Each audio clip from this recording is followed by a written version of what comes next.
And we are live.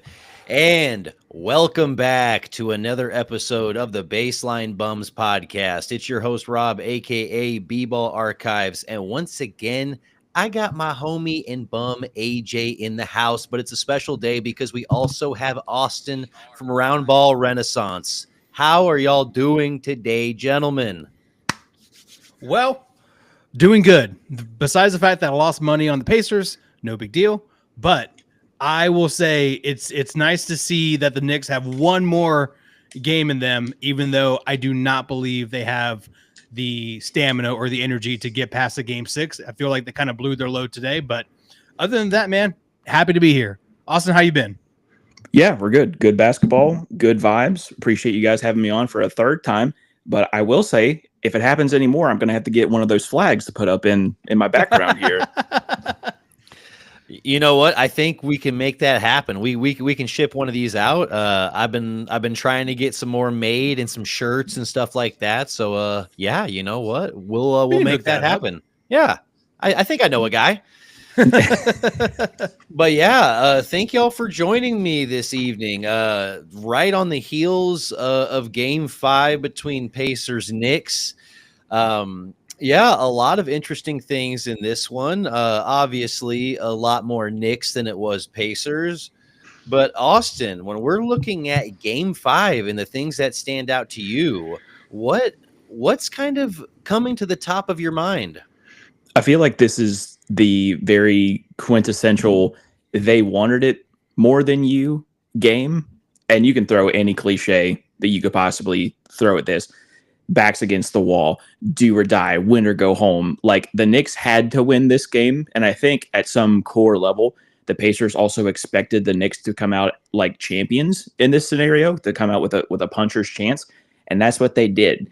I will say that I think, and maybe this is just a my view kind of thing, I think that this is potentially the best defensive game the Knicks have had, certainly in this series, but maybe all playoffs as well. So if they can continue that, they could make it interesting. But I also think that we kind of know where this is going. Pacers in 6. Right. Yeah, I think like this was their final hoorah, like their last kind of punch before they just get knocked out. Obviously a big game from Brunson. He started out the game 5 for 6, and you knew that he just meant business. You knew that this was not a game where he was going to be kind of out aggressive. Like he just wasn't going to be essentially second bested on the effort end. And that was something that I felt like the Knicks needed to be doing all series long. And one of the things that also stood out to me was Karl-Anthony Towns. I mean, he went down at the end of Game 4, looked like his ankle was going to be a no-go. I was ready to kind of count him off as ready to be like a step slower, and it was going to be a situation where was he going to get past Turner? Was he going to get past Siakam? And that really wasn't in question. He was doing that with ease, and now that led to a Knicks win. Oh, absolutely. And also, I mean, I tweeted this, and I'm trying to get your guys' opinion as well. Do y'all feel like the refs were just a little bit more on the side of the Knicks than they were with the Pacers? It felt like a lot of the fouls that were being called, especially in the first half, were just leaning very Knicks. Like you would have basically the same play on the Pacers end, no foul, and then they would go over to the Knicks side and it would be called a foul. And you're like, I don't know about that. So I also feel like in some way everyone had the same idea. Like if the Knicks were going to win, they needed all the help that they could get. And if the Pacers were going to win, they would have to have some superstar go off. And I'm really disappointed in Tyrese Halliburton. Like he had just an awful game in a closeout game. I don't expect him to have that same game in Game 6, but it was not fun to watch. I think a lot can be said about Tyrese's inability and ineffectiveness to make an impact on the game. I want to give credit to the trio of rotation players, not rotation players, but the trio of defenders on him, OG, McHale, and Deuce McBride coming off the bench. Those three defended Tyrese Halliburton so well. And they were kind of molding the same defensive tactics that the Thunder were against Anthony Edwards in the other series out west. They were top blocking him. They were hedging. They were blitzing. They were giving him different coverages. And if you can make someone as good as Tyrese Halliburton uncomfortable, it's going to lead to a stat line like tonight. I didn't expect him to have that 30-point triple-double with 4 steals like he did last game, but I expected a normal Tyrese Halliburton game. And the fact that those 3 were able to make him look pedestrian is ultimately the reason why the Knicks won the game. I mean, he only got 7 shots off. Like, that's insane. Right. And that's a part of kind of what I was saying earlier when the Knicks were just way more aggressive, like their superstars were looking to score. Halliburton was 0 for 4 in the first half, only took 4 shots and didn't even make one, didn't even get his first make until late in the third or early in the third, excuse me. But when I look at it through that lens, it's like Halliburton needs to be initiating the offense way more. And even if you're not shooting the ball, he needs to be having like those 11, 12, 13 assist kind of games.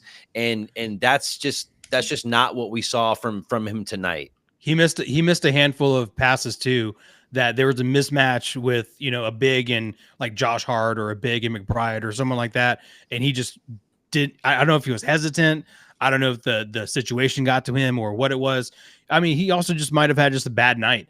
And it didn't feel like it was a smooth game for the Pacers, but I also never felt that they were completely out of it.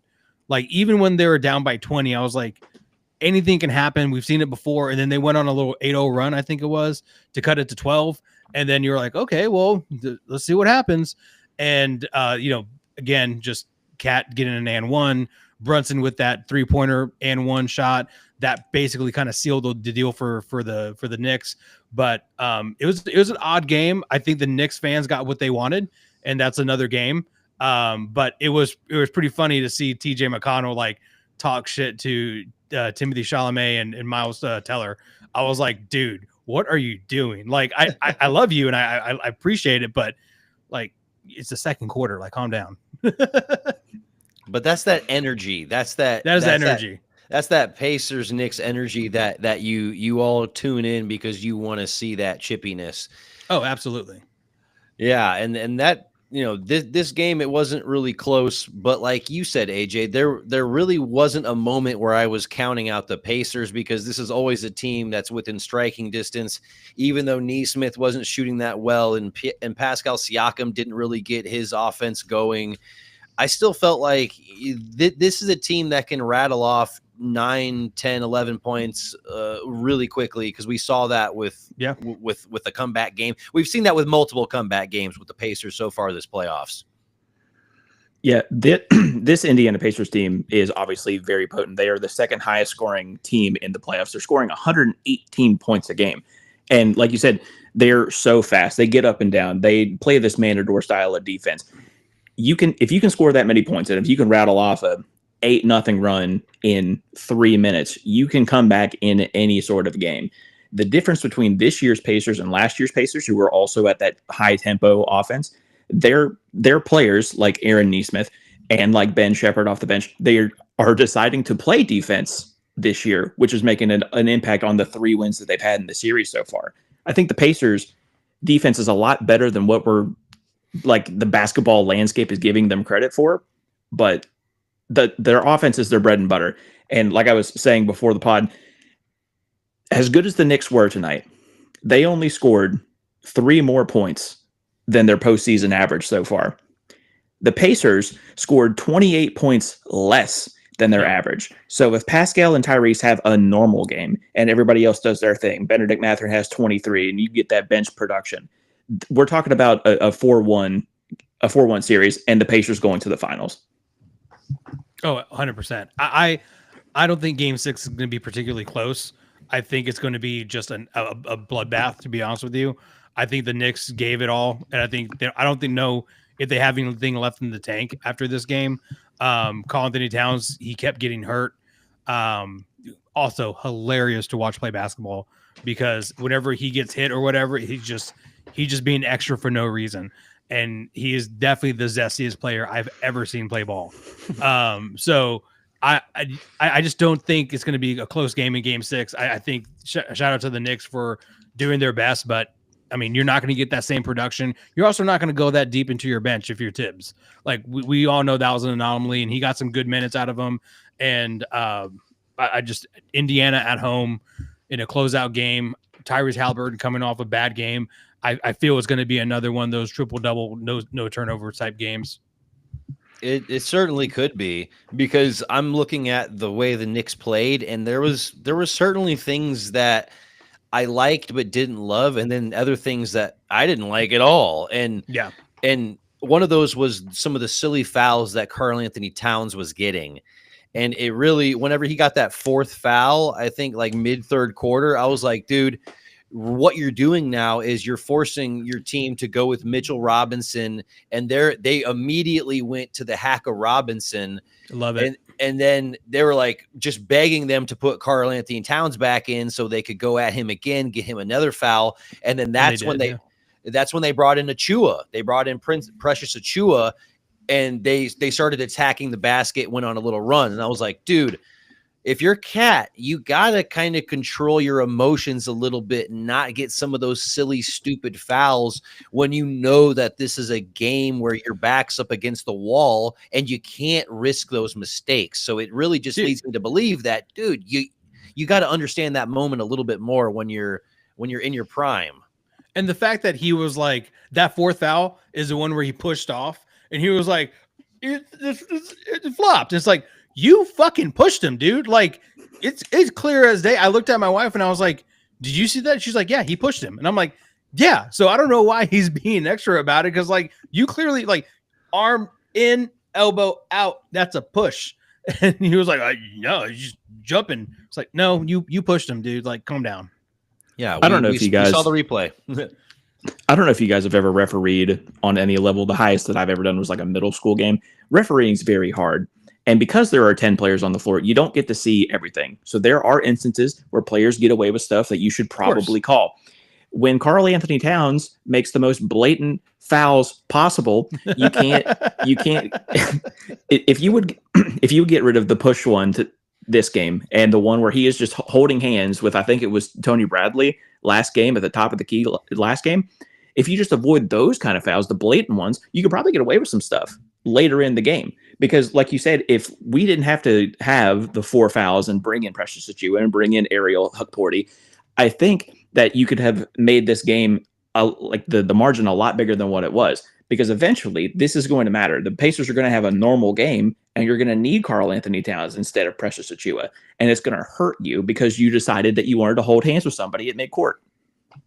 Yep. But are we surprised?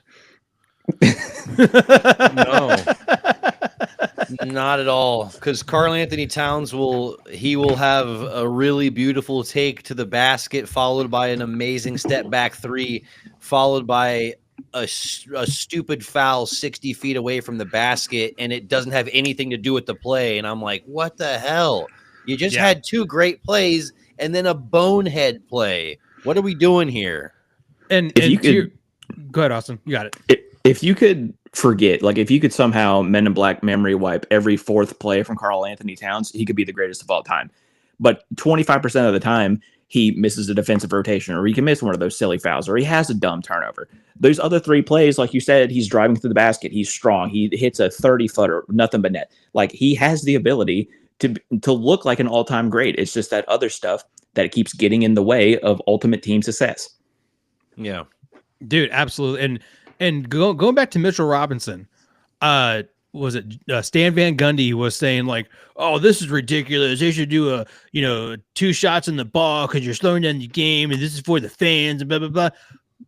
No, free throws are a part of the game, and you are terrible at free throw shooting, so the other team can exploit that. Now, they don't have to make it look so obvious. They can still foul him. Like, it's not going to change anything. Like, you're still going to get the foul called. So I maybe it's because we grew up with Pop. Maybe that's it. And for me, I'm like, Haka, whoever is part of the game, I don't want to hear about it. Like, you need to make your free throws. And if you're not above 70%, you're going to get hit. Sorry. Right. And especially if you are hovering around 50%, mathematically it makes sense. Like Perfect sense. you're doing yourself a disservice by not fouling in those situations, just trying to eke your way back in the game. It kind of reminds me of the tush push in the NFL. I don't know for football fans here. I don't have a problem with it. Nope. And of course, the teams that I support are awful, so we never have to be in a position to win the conference title or divisional title. But if you are a team that's competing for some of those things, just stop it. If you don't like it, stop it. And if you're the Knicks, if you don't like this hack of a Mitchell, make your free throws. I don't have the stats in front of me, so please don't fact check me. But in 2009, when the Magic went on that run to the NBA Finals, they tried to implement that thing with Dwight Howard. And he was like a 46% free throw shooter. But for 2 series, he got up to 70%. And they stopped fouling him. It worked. They bullied him into making his free throws, and they had to completely move away. And then at that point, it was an easy coast all the way to the finals. And then, of course, they ran into the buzzsaw that was that Lakers team. Right. But for a brief moment in time, they looked at that strategy, go, yeah, I could sit here and complain about it. I could continue to shoot 46% from the line, but I'm just going to be better. And that's what Mitchell Robinson has to do. When that game where he was 6 for 6 from the line and was celebrating it a couple weeks ago, he needs to go back to that. Well, same thing whenever we did Hack-a-Shaq as the Spurs team, when Shaq was struggling with his free throws. There was a couple games where he would make his free throws. And you're like, all right, well, that's not going to work today. No big deal. Like, you just move on. But, and, you know, if I'm the Pacers and I see Mitchell Robinson on the court, dude, 12th man, go out there.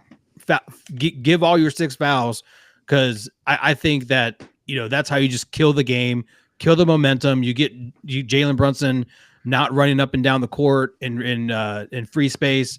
But also shout out to, you know, the Pacers. I love watching the Pacers play defense, especially against the Knicks, because they pick up full court from the moment the game starts all the way to the end of the game. And they pick up full court because they know that rotation ain't shit. So if they can tire out Brunson and they can tire out Hart and they can tire out Bridges, then all of a sudden that turns into short shots at the end of the game. And that's why they just never felt out of it. And then some of those shots, you know, you look in the fourth quarter, they were good looks, just short. And it's hard for me to believe that next game is going to be a close one. I'm also a fan of the Pacers' defensive style, but I wish they would pick their spots a little better. Somewhere toward the end of the third quarter, probably like 3 minutes left, the Pacers started to make a little bit of a run. They cut it down to 10. And then Josh Hart had the ball, ran up the left sideline, and Jarris Walker, for some reason, was full court pressing Josh Hart. And then they called the foul. Josh got 2 free throws, and they just started to add on to that lead. So if we could eliminate that kind of stuff, like full court press Jalen Brunson or OG when he's got space. Josh Hart, are we for real right now? Right. Yeah. But I also think that was Jarris Walker kind of coming into the game, wanting to assert himself. And he did a decent job. He came in and got a couple of buckets and was providing a lot of really good energy on both ends. But I agree. Like if you're relying on a Jarris Walker at this point in the game in a playoff environment, your team's probably not thriving. Right. But at the same time, it's like, yeah, I agree with you, AJ. I don't think we're going to see that Pacers team again. I think it was just a really unhealthy combination of a really horrible game from Halliburton, Siakam not stepping up, Naismith really not playing that well, and so many of their other role players not playing well. But we got to give a shout out to Benedict Mathurin. Second game in a row where he's absolutely gone off on the bench. Last game he had 20 points in 12 minutes, and tonight he had like 23 and he had 23, yeah, 23 and 25. Yeah, geez, like he's just absolute elite bench play. So we got to give a shout out to him, even though they lost tonight. He's definitely contributing in a major way. Yeah, that bench wouldn't look the same without him. Now, without him, that bench would have outscored the Knicks bench, but it's night and day difference. I mean, we're talking like 10 points difference without him and a 30-point difference with him. Yeah. And if the Pacers, presuming they win this series, want to have any chance against the Thunder, he's going to have to continue this level of play and not play like he did the first 2 series. Yes, that's And very true. and Obi Toppin needs to be just Mr. Energy, because that's what he was today. Like, he was running around. I mean, he was making cuts. He was going after Cat for a little bit. And it's fun to watch him play when they get him the ball, because I mean, dude just keeps running. He doesn't stop. And they're gonna need a lot of work if they get past these Knicks. Of course, it's not there yet. Anything can happen. Game 6 is on Saturday, I believe. So anything can happen. But I also, like I said, I don't think it's going to be close. I think we're going to see two small market teams in the finals. Hope everyone gets their popcorn ready, and I don't give a shit what you think. Oh yeah, Oklahoma, Indiana, let's get it. Yeah. But like, where do you guys want to go? Where do you guys want to go to dinner after the game? Nowhere. Everything's fucking closed. Right. It's 9:30. It's been closed for an hour and a half already. What are you talking about? But at the same time, guys, we can't just act like this series is over. We've seen some 3-1 comebacks before, but I think we're all in agreement that it's kind of feeling like Pacers 6. Yeah. Okay, guys. Well, I mean, is Ben Stiller going to be at Game 6? Because if he is, then it might go 7. Is Severance filming right now? Because I think that would be the determining factor. If Severance is filming right now, he may have prior obligations. But if he's free, he's going to be in the barn. That's true. It's weird to see like Ben Stiller being like the new Spike Lee Nick fan guy, because you're like, oh, where have you been for like 15 years, dude? You've done stuff after Dodgeball. Like I know he has. Like I don't live under a rock, but it's also like weird to see like him and Timothy Chalamet and like Miles Teller all like hanging out together, and he's sitting next to like was it Tracy Morgan and Spike Lee. You're like, Ben Stiller, what the hell? All right, whatever. Right. It feels like, yeah, I think it's the weirdest to see Timothy Chalamet, just because it feels like he's in all of these major movies. He's like hosting Saturday Night Live, and then like he's also just at like all of these NBA games. It's like, what do you like? How? What is your life? It's like, and yeah, pure craziness. But yeah, that really puts a punctuation mark on what's already an exciting series. To add the celebrity, the fanfare, all of that is just extra icing on what is a delicious playoff cake. But guys, that's only half of the cake. We have a completely separate part called the Western Conference.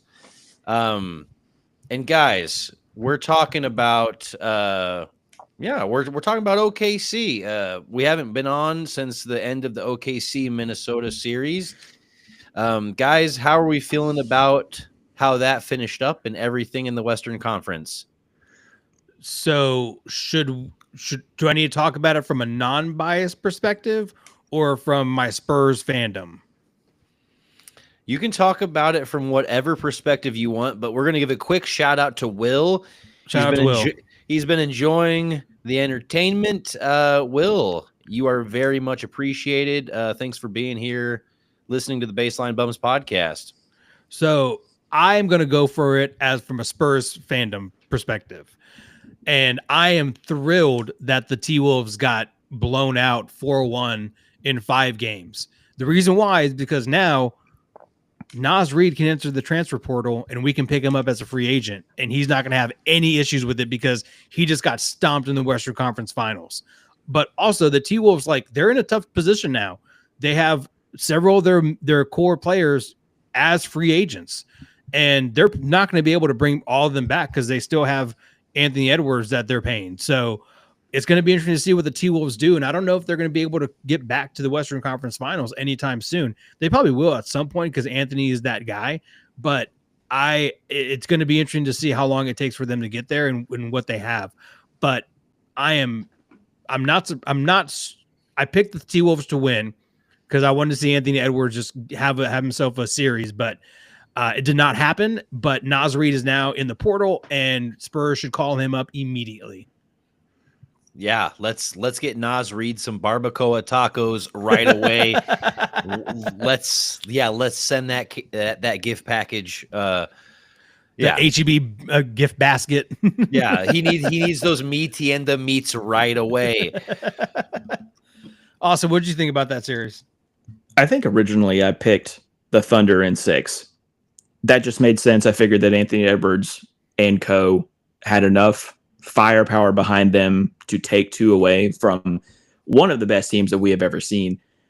I was a little disappointed in Anthony Edwards. Now, I want to preface all this by saying that I think Anthony Edwards is great. I think that for him being, 23, 24 years old, he is on this superstar ascension of the likes of the Ghost of Chicago, potentially. Like, I think he has the ability to be in that conversation as far as the 1 to 3 best players in the league. Sure. Game 4 really bothered me as a fan of Anthony Edwards' personality and play style. Yes, he did make all the right reads. They showed double, they hedged, they blitzed, they did whatever against Anthony Edwards, and he made the easy pocket pass to DiVincenzo, to Nickeil Alexander-Walker, who hit their shots. I think at some point when you were talking about the superstardom, you have to fall on your own sword rather than allowing someone to stab you. I would have rather seen Anthony Edwards go 0 for 30 in an attempt to bring some sort of power balance back to this series than for him to have the 7, 5, and 6 assists that he had that game.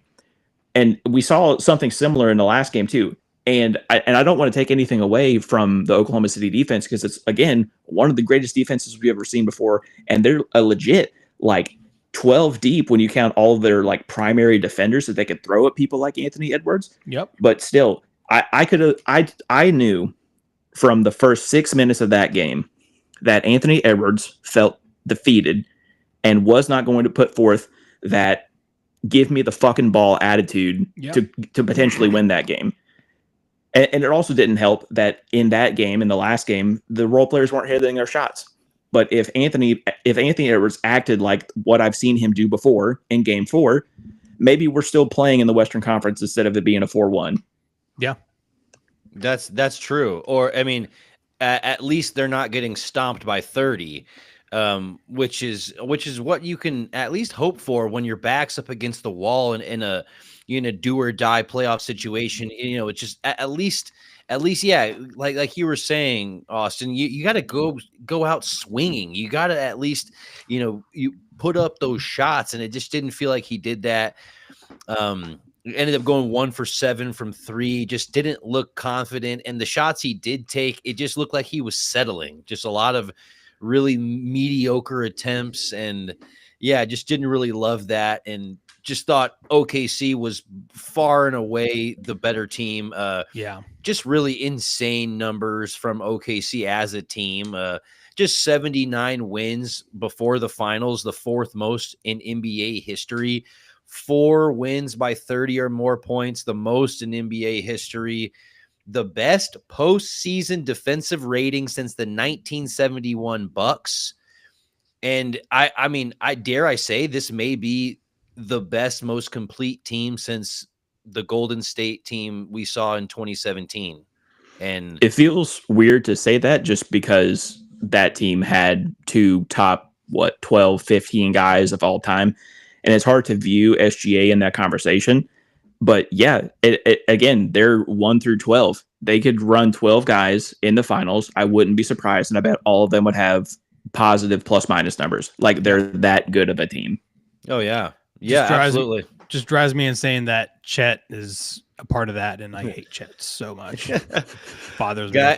Guys, I don't mean to derail the conversation, but I'm going to lower this just a little bit.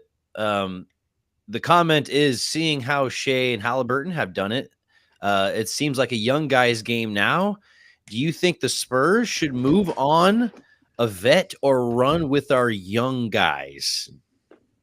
Guys, do we feel like the Spurs should go out there and get a vet right now? Or it depends on the vet. It depends on the vet. Like Naz Reid's only 25 years old. So Naz Reid would be a really good addition. And also he wants to start. He doesn't want to come off the bench. So if he wants to start, I think he has a spot in San Antonio for sure. It depends on what vet we're talking about. The rumors all over the place right now. Spurs Twitter is so goddamn annoying right now. It's a cesspool at the moment because 1 week it's Giannis, the next week it's KD, next week it's going to be someone different. We're going to be part of an 8-team trade or some crazy nonsense like that. We're going to move Fox 1 week and we're not going to move him. It's a mess right now on Spurs Twitter. But I would say personally, I'm cool moving on from Keldon Johnson, Devin Vassell, Sohan. As much as we want to call them our young guys, like they're pretty deep in their career now. So I would say for me, let's see what's out there. If it makes sense, it makes sense. But keep in mind, we also have a first-year head coach now. So how is he going to deal with the personality of someone making a lot more money than him? So that's kind of where we got to play too. So, we'll see what happens in the offseason. But I would say, Will, to answer your question directly, it depends on the vet and it depends on which young guys we move from. Right, because a lot of people are hearing veteran and they're thinking, oh, that's going to be KD or Giannis or somebody of that caliber. And it's like, well, sure, we would move mountains to get those guys, but at the same time, so many things would have to line up. A third team would have to get brought in. Like literally stars would have to align for us to get those guys. So I think it would be more feasible to get somebody like you were saying, like a Naz Reid, a guy that is in a situation where he doesn't see himself there long term and positionally would fit with us. We could easily run a situation where he and Wemby are both the 4 and the 5, switching pretty fluidly, and I could see that working really well because Naz Reid can defend, shoot, and handle the ball really well, even though he had somewhat of a lackluster playoffs at times. I think the CBA is the biggest question mark in questions like this. It is going to pigeonhole teams in such a way that it will be a detriment to the league at some point. Whenever the collective bargaining agreement comes up again, we're going to have to get rid of this second apron thing. Yep. Because you have one of two avenues now. You either pay out the ass and you just say, hey, I'm going to eat this luxury tax bill. We're going to have a good team. I'm just going to take it on the chin and hopefully we win championships. Or you have to, sort of like the NFL, when they have a really good quarterback and it's still on that young money and you don't have to pay someone $35-40 million a year to play quarterback. You have to build around them while they're in that first year deal. And with Wemby having 2 years left before you have to start paying him real big bucks, like there's part of you that wants to say, yeah, the action is now. But then you also have to think about Steph Castle coming up. You have to think about potentially Dylan Harper coming up if you don't trade that pick. Like, this team's going to get really expensive. And I don't know if I would rather ride that out or trade those future financial problems to somebody else in an attempt to go get that Giannis or KD. I've seen a lot of people on the aforementioned Spurs Twitter say that you guys have already sort of made that move to get that bet with De'Aaron Fox. And I don't know how you guys feel about him. We got to see what, 10, 12 games, I think it was, but I mean, yeah, come on. It wasn't a big enough sample size to make it wasn't a big enough sample size to make a definitive statement, but I'm not sure that De'Aaron Fox is long for San Antonio. I feel like he's going to be packaged in something to go get a long, lanky 3 that could shoot the ball, that you could pair up with a Steph Castle, with a Victor Wembanyama. So I think you guys are at a really interesting crossroads, but I definitely think that the CBA is going to be the thorn in your side the entire way through. I mean, this is going to happen with the Thunder too. Like here in the next few years, the Thunder are going to be in a really rough spot where they have to pay all of their players, or lose them. So it's a weird position right now. Well, yeah, the Thunder are in a spot where they got to win this year because SGA is 26, Chet is 23, J-Dub's 23 or 24, and they're all going to get paid. They're all going to get max, and SGA is going to get a super max. Like, it's going to get so expensive. And if they don't win this year, that's it. Like, they're not gonna, because they're going to have to ship somebody off because the Oklahoma Cities of the world, the smaller markets, can't pay the luxury tax. They're not the Lakers. They're not the Heat. They're not the Knicks. Like, the CBA is awful. CJ McCollum, you should be ashamed of yourself. Yeah. I mean, You got dog walked. I don't disagree with that, but there is a chance where they are a really young core that gels together. You don't think that there's any chance any of them take a slight pay cut, given the fact that they like what they're building in OKC. They're tight on and off the court. They're doing silly commercials together. It's like they really do seem like they have a really great chemistry.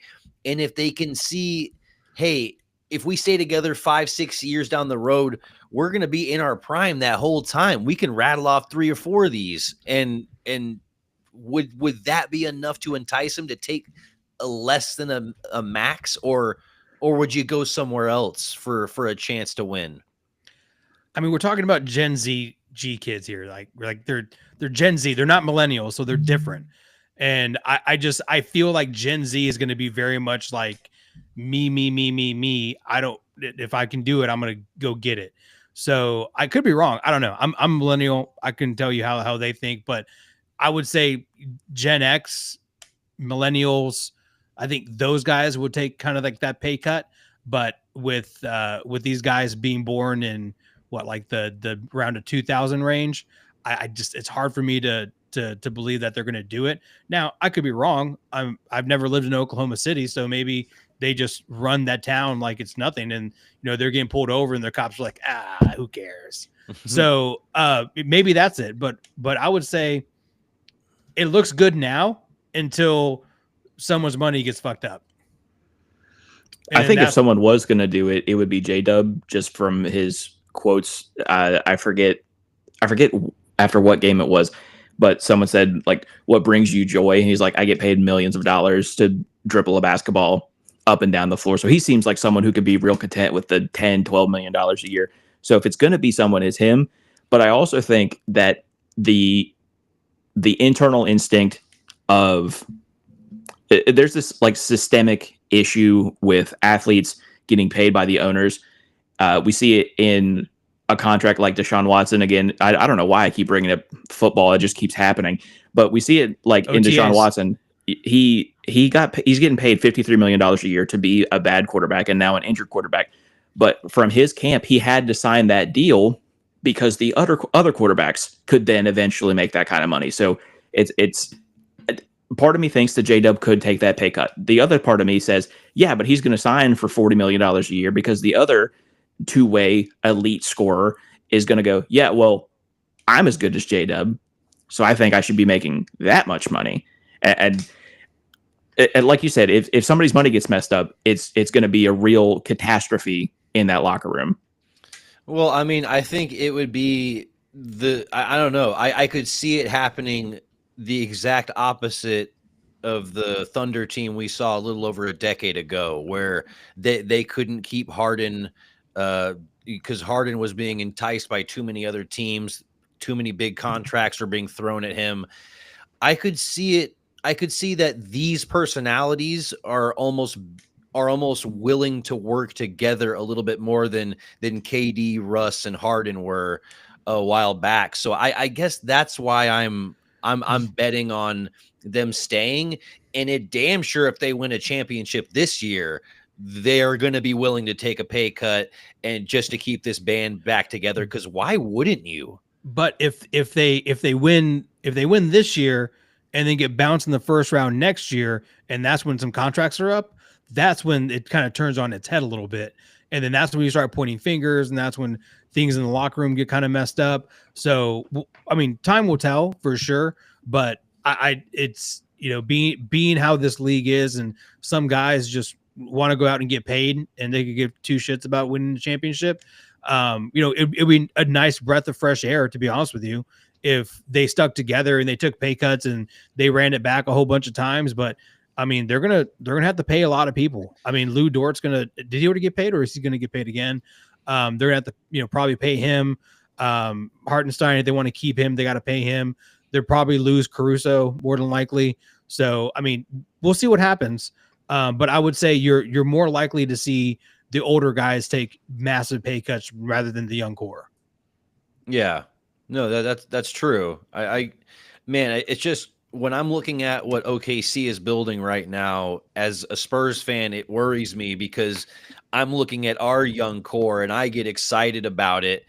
And and I'm like, well, goodness, I think that we're in a really good place over here. And at the same time, yeah, it seems like OKC is doing just as good of a job what we're doing, even better. So they have more picks than we do. They have the current MVP, and it seems like we need to push all of our chips in sooner rather than later, or we're going to see the Western Conference, have a Yeah. crown I mean, for a while. and Like, I also, mean, I really think that OKC is in a position where the next decade it could be theirs. but to your point, like if they lose a major asset to free agency or whatever, they have all these picks that they can just supplement with, and they can use those picks to get a better pick. So if they're going to be at the top of the West, they're going to have those 28 to 30 range, give or take, and they can pair those with whatever and go get a top young star coming out of the draft. So we'll see what happens. Time, like I said, time will tell. And then also we'll see, what happens with Oklahoma City too. I think that they're in a definitely a good spot, but it's Oklahoma City. Not a whole lot going on out there. And if someone's being knocked on the door and saying, "Hey, do you want to come over to Miami?" That's a different scene. But they're not winning basketball games in Miami. That's my situation. Whenever you're, one of the top teams in offense and defense in recent NBA memory, it's hard to deny that. People want to go to teams that are successful, and that's OKC right now.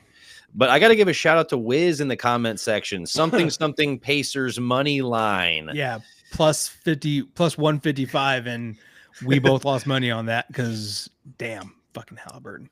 There we go. Sorry about your wallet, Wiz.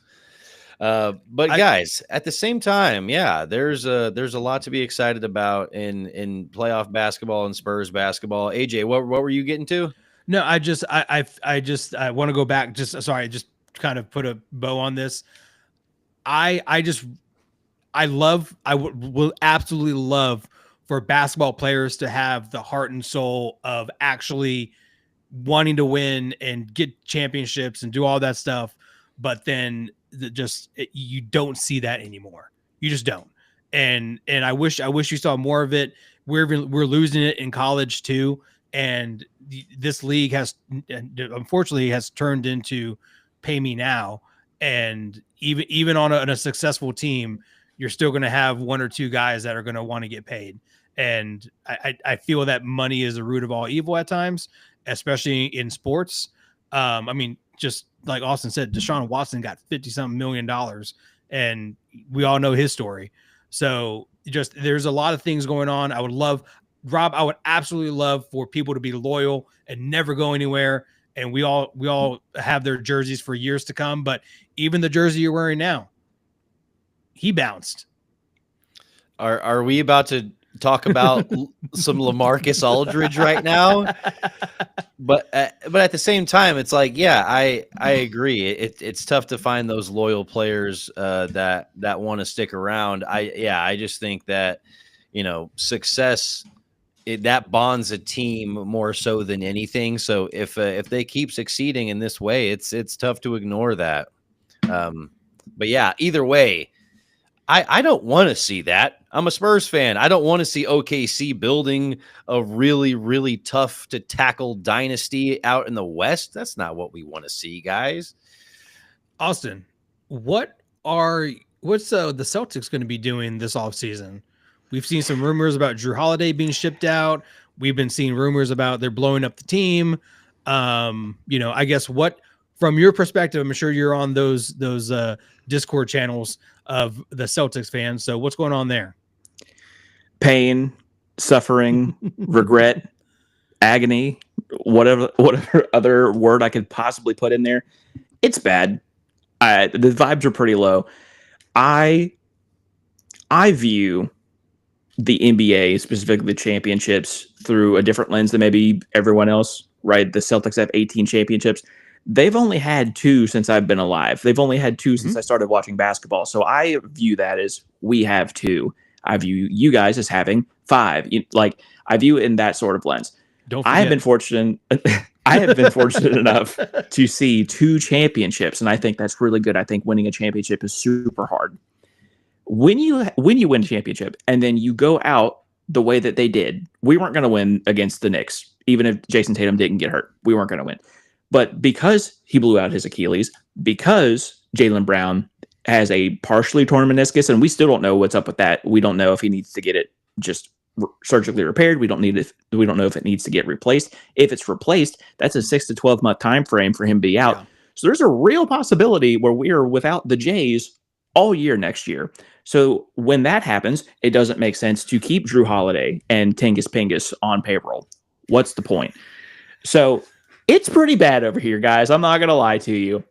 I think Brad may honestly just have to sit down with Jaylen Brown and go, listen, dude, we're not playing for shit next year. I mean, best case scenario, we're playing for a 5th seed, potential 2nd round for us. Like this isn't it. I need you to sit out. I need you to get that replaced, and just we'll rehab it after that. In my wildest dreams, I would love to give Nico Harris a call. Hey, dude, do you want, and don't get me wrong, Jaylen Brown's my favorite Celtic. I don't want him to leave. But if he's going to, hey, dude, do you want Jaylen Brown for the first pick? Nico might say yes. He said yes to worse. Yes, but also that contract that comes with Jaylen Brown, if he's not willing to pay Luka that money, they're definitely not going to play Jaylen Brown that. I'm sorry. But have you thought about this? Jaylen Brown plays defense. Huh? Yeah, I mean, yeah. Nico Harrison has said some pretty dumb shit on live cameras, so it wouldn't surprise me if he was to make a decision like that. But at the same time, yeah, I think I'm in agreement with you, Austin. You got to blow that team up. Like, I think next season you're not playing for anything. Tatum is going to miss all of next year. Without him, you're not a contending team. So why are you paying Porzingis 30-something million? Why are you paying Drew Holiday 30-something million? You know, obviously you keep the really, really awesome team-friendly contracts, guys like Peyton Pritchard. You got to keep those guys. You got to assume that Al Horford's out the door. But really, there's really not a lot that you should keep. And it sounds harsh, especially because of how recently there was a championship, last year. But at the same time, it doesn't make a lot of sense moving forward because of how the roster is constructed and how it's just so expensive to keep this team together. It doesn't make sense when you're destined to be a 40-something win team at best. Yeah, and I believe in the ability of Brad Stevens to retool around this when Jason Tatum comes back fully healthy. It's just seeing how well the Drew Holidays and the Derek Whites and the Tinkus Pinguses gel with the Jays. I couldn't afford a better basketball team on 2K. Like, it's perfect. And to be at the highest of highs, winning a championship, to come crashing down the next year is so asinine to me, and it makes me rethink my entire ideology about how to build championships, because now we're going to have to retool. We're going to have to get younger and view, because Jason Tatum's 27. He'll be 28, 29 years old when he comes back from this injury. And we'll see what he looks like after the injury too. Yeah, there's no guarantee that he's going to be a Kevin Durant and look like nothing has happened to him. This is the worst thing that could have possibly happened to the Celtics ever. And the fact that we're going to have to really tear this down to studs. I think the only 2 people outside of Jason Tatum that are safe on this roster are Peyton Pritchard, because of his team-friendly deal. He's getting paid like $11 million for the next 2 years, and we're going to have to ship him out eventually because he's going to get expensive. And Derek White, just because for vibes, I guess. I don't like he's a great defender. He's a great offensive player. Yeah, you got to keep somebody. Right. So 3 guys from our championship squad are going to be on this team next year or the year after that. And it's just, my heart's gone. I feel the same way that I felt when Marcus Smart got traded. I was like, that's our heart and soul. Yeah, I get that. And I mean, long are the days of teams having 2 or 3 superstars, because you just can't afford it nowadays in this NBA. I mean, look at the Phoenix Suns, how bad that I guess experiment went with Bradley Beal, KD, and Booker, and those huge contracts, and they didn't even make the playoffs. So you got to look at the landscape of the league, and what the Spurs and what the Thunder are doing is how you need to do it. Otherwise, you're just going to be a bad team like the Portland Trailblazers. So, Well, they had one hell of a also, run to end the year. I'll have you know. they did, but I also have to say that the Spurs and shout out to South for this comment. Look how blessed our franchise is. And to get a player like Wemby and then a player like Harper with the second pick, our franchise doesn't exist without a little sprinkle of luck every now and then. And the Spurs have been on the receiving end of a lot of really good fortune. So I don't want to gloss over that. We do owe Lady Luck quite a bit for our success. she owes us a lot, by the way, because we've had some bad luck too. And she owes us a lot of luck, and I appreciate this.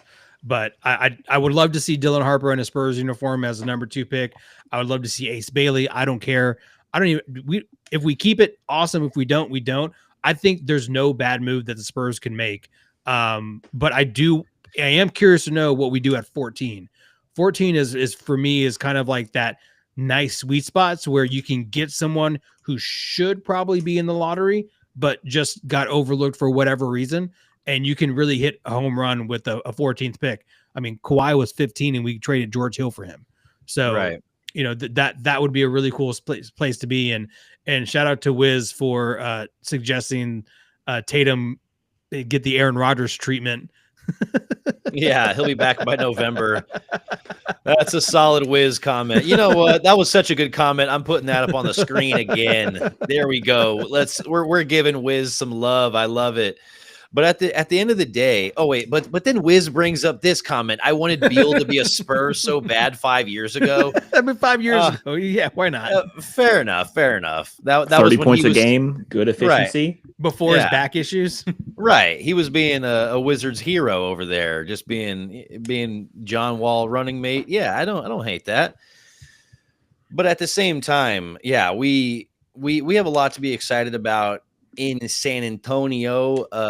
We also have a lot to be excited about because we have a major announcement coming out next week that we're going to be doing some really cool stuff. And stay tuned, stay by your phone. We're going to be dropping that sometime next week. I think we're going to have a nice little showcase of our exciting news. So be prepared, get ready. I teased it on Instagram, and Rob and I have been talking about it for some weeks now. And we have some really cool ideas, and we might get some friends involved as well. So we'll see what happens. Absolutely. Yeah, but I did want to ask Austin a question now that we got you here. So pretend you are the San Antonio Spurs GM. You got that 14th pick. Out of everyone you're seeing that's around mid first round, maybe even late lottery, who do you think the Spurs should go after in that situation? I think as far as a fit goes, and I'm not sure if he would fall this far, but I think Asa Newell, pairing him next to Wemby, would be really good. I think the sauce over the last couple of years is have this do it all big like a Jokic and pair him with a lob threat like Aaron Gordon, like Obi Toppin. And Asa Newell kind of reminds me of that a little bit. And as long as Point Wemby is still the plan going forward, giving him more of the point guard responsibilities and not be a Jokic where he's averaging a triple-double, but 7 a game, I think that having a running mate like Asa Newell would be really beneficial for him. Outside of that, I would love, and this would be a reach at 14. I'm not going to pretend like it isn't. I think just to give more of the old Spurs way in this new style, I think if you went Hugo Gonzalez from Real Madrid I think that could be a nice scoring punch off the bench there. I love that pool. Interesting. I am here for more Eurobasket, Spanish League type names, because it is so much fun to watch those players like just dominate. And they come over here and they're a solid role player, man. Like they're great players. And you start looking around like some of the leagues and seeing like how their greatest superstars are American, and they just got a chance and they can carry a team. And I love that pool. Austin, shout out to you for that Real Madrid pool. I like it. That's where Luka played and all that good stuff. So he's a demon. He didn't get a lot of burn in the Euro League, so he had to play in the Real or the La Liga B League. Mm-hmm. But he's a demon. He's so twitchy. He's got a great first step, and he's not a traditional like Kawhi Leonard, Jalen Suggs good defender, but he is never in a bad position. Like he'll block shots from behind. He'll get back taps on steals. Like he's going to be a good NBA player regardless of wherever he ends up. Those are the kind of guys you see mid first round a lot, and they'll go to teams right away and contribute. So if he comes to San Antonio, sounds like a guy that the Spurs should be excited about. But yeah, if he speaks Spanish, we are here for it. Right. Yeah, we've always been internationally friendly in San Antonio, but at the same time, it's like, yeah, that's a part of our identity and a part of our culture. It's going to come down to literally just who fits well with Wemby. That's literally all it is. They should just FaceTime each other, and if they're cool with talking more than 20 minutes, then that's the guy we draft. Like I feel like that's the kind of player that we just need, someone who understands this is not your team. Like even Dylan Harper. Hey man, you defer to Wemby. Wemby is the dude. Now we need you to step up, and you might be the dude when he's on the bench. But at this point in time, it is Wemby's team. It is Wemby, and we do everything for Wemby, by Wemby, and that's what the Spurs are. Bottom line. Yeah. Oh yeah. And if you're not facilitating that growth, then you got to get out. It doesn't matter what your stats are. I don't care. If you've been with us 4 or 5 years, guys like Devin and Keldon, it's like, if you're not helping Wemby get to his ultimate goal, which is the best player in the league, the face of the NBA, if you're not helping that, then get the hell out of here. Yeah, we got 2 words for you. Suck it. Sorry. I was like, I don't know where you're going with that. I also knew what I was talking about. Yeah, I thought that was an alley oop for Rob. I just thought you guys hooked him on the wrestling train. Right. He watched our WrestleMania recap and was like, dude, I gotta get into it all the way. It's like, this AJ Styles guy, where's he been? That was my exact reaction. But guys, that sounds like a really full episode of a lot of really good playoff recaps. We talked about the Knicks Pacers series. We chatted about some OKC Minnesota. But guys, I think that we need to get to some dunks. We're feeling a little dunky. South Texas, that shit's funny. Hugo Gonzalez, sounds like my neighbor here in Marbach. Yeah, South Tex. That's funny. You're not wrong. But at the same time, he also sounds like a guy that you can take to Henry's Puffy Taco, and then he's gonna dish out 12 assists, and that's what you want in a human being. Bro, how many jerseys is he gonna sell if he gets drafted by the Spurs? Like, I think the majority of San Antonio is Rodriguez, Gonzalez, Flores, and Pena, maybe. So, like, dude, he's all the jerseys, man. It's gonna be one of those frat jerseys too. Every pledge is going to have a Hugo Gonzalez Spurs jersey. All right. We got AJ, I think your dunk is being queued up by Wiz. AJ, dunk on Ole Miss softball immediately. I'm not gonna. I couldn't name you a single player on their team. I just know that Texas Tech beat them in the first round of the World Series softball today. So shout out to the Texas Tech Red Raider softball team. Super excited for that win. Our girl Kennedy is just a fucking beast. We paid her a bunch of money, and it's worth every penny. So I'm totally here for that. But my dunk personally is actually going to be in-game player interviews. I'm okay with coaches. I'm okay with assistants, but to grab a player either before the game or in between quarters or whatever it is, it's like they're locked in and you're like, hey, excuse me. Yeah. So that play right there, can you break that down for us? And they're like, sure. We came off a screen and, I shot the ball and made it. Like it's such a pointless point in the entire game. And I hate it every time they talk because we don't get any kind of insight. They're also like pouring sweat and you can tell that they're out of breath and they're like, I need to get back in the bench. Like sure. Sorry. So I absolutely hate the in-game interviews, and I'm going to dunk all over that. And whoever started that, I don't know if it's ESPN or TNT, whoever started it needs to be shot.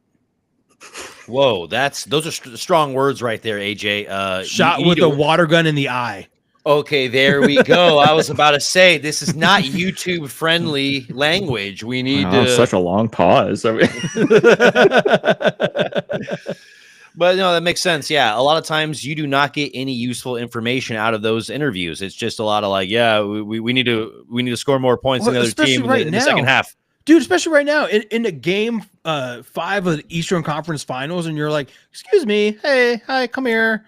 No, like let these players get locked in. That's, people shit on the bubble, and I've definitely shit on the bubble too. But one thing I loved was that was pure basketball.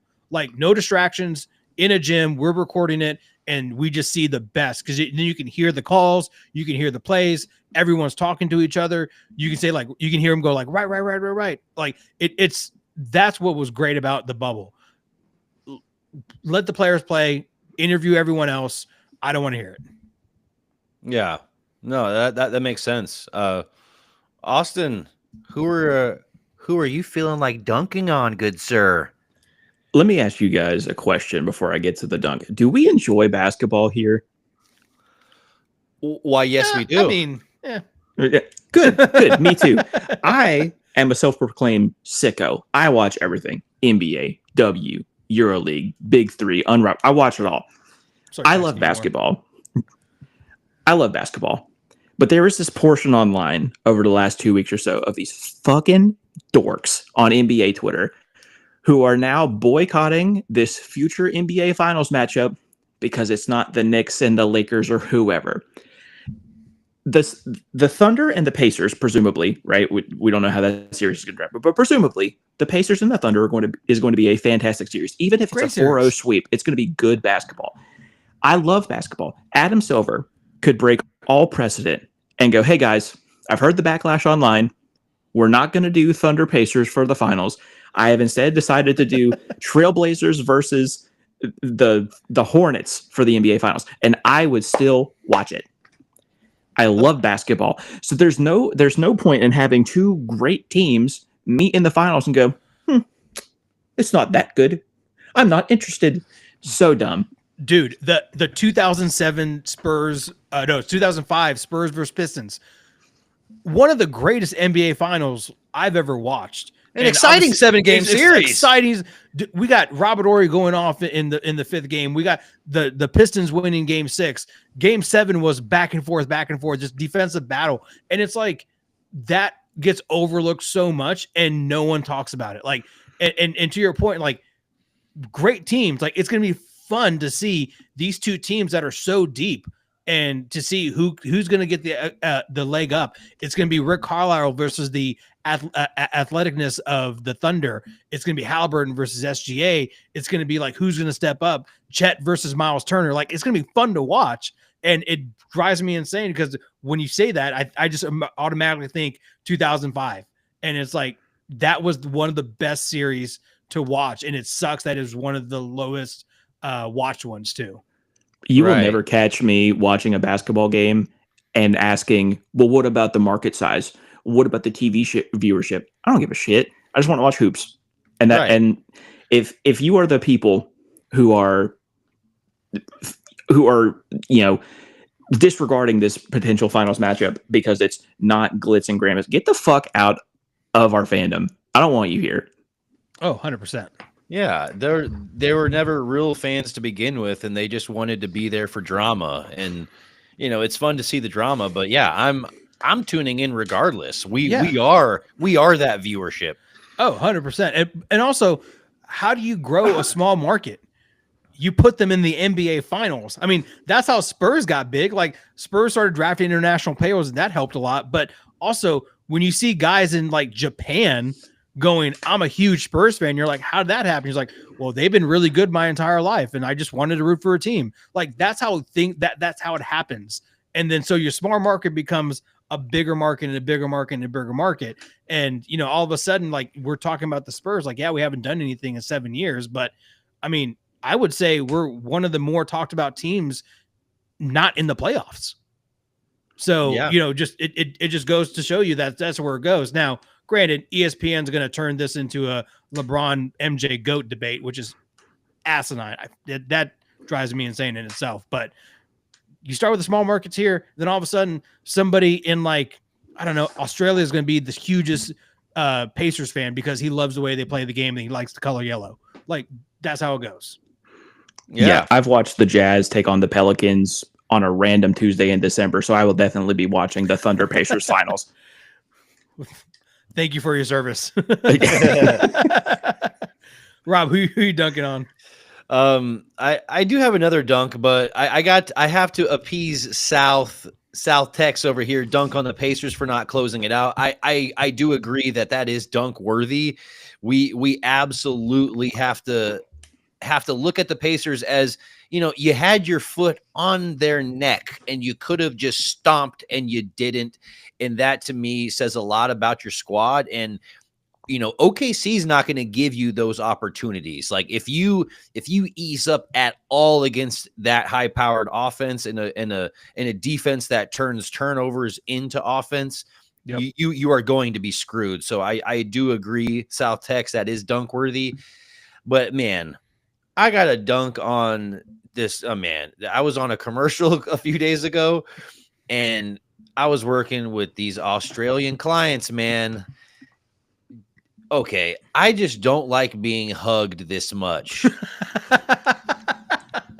Like, I just don't want to be hugged in a work atmosphere that much. And like, there was like 4 of these guys that all flew in from Australia, super bro-y, like real huggy, and like I don't know you like that.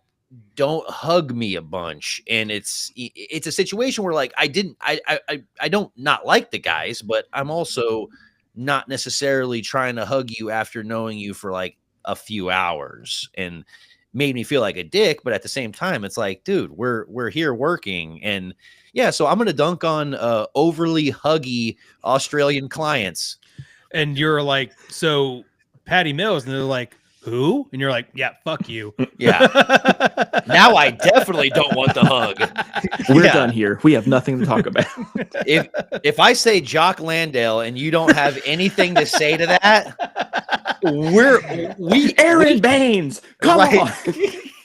If we can't have a solid conversation about Bryce Cotton being the best NBL player in the entire world, like we just can't have this conversation right now. Like, if I say the name Andrew Gaze and you look at me with a blank stare, I don't know who you even are. Something kangaroos and Vegemite. Right, seriously. Something dangerous animals. Yeah. But at the same time, yeah, crazy huggy Australian clients, you got dunked on. Well, I'm glad I'm not your client, because I am huggy. Sorry. Well, no, dude. I mean, it's one thing to like give someone a hug when you say what's up or whatever, but like, dude, this was like I mean, like every like 30 minutes, it seemed like I was getting hugged by somebody, and I was like, Like, this is too much. But Rob, was it like a front hug or was it like from behind? Like, hey, buddy. Like, oh, dude, like there would be times I was behind camera and I would get a full blown like squeeze of a bear hug behind me, like the like I was being clamped by the jaws of life, and I'm Jesus. like, what's going on? Y'all got like, y'all got that rugby strength. It's like you guys need to stop drinking Foster's and focus. Right. I was like, dude. Yeah, it was a bit much, and I am somebody that hugs, and so it was a little bit over the top, but that's my dunk, so not too bad of a week if that's my dunk. But guys, if you're still here listening to the podcast at this point and listen to all that playoff chat and all those awesome dunks, the world-class dunks, we really appreciate you. This podcast would not be the same without you. We love all of your engagement, your likes, your comments, your shares, literally everything that you do for this podcast. It does not go unnoticed because this would not be the same without you. We love talking NBA. We love talking Spurs stuff, but this experience would not be what it is without you. So we not only love you, but we love you hard over here. All of this is brought to you by Love You Hard TV. And once again, we're going to end this episode the same way we end all episodes, and that is with a go Spurs go! Yeah, go Tech softball. And we got a big announcement next week. Y'all stay tuned for that. Peace.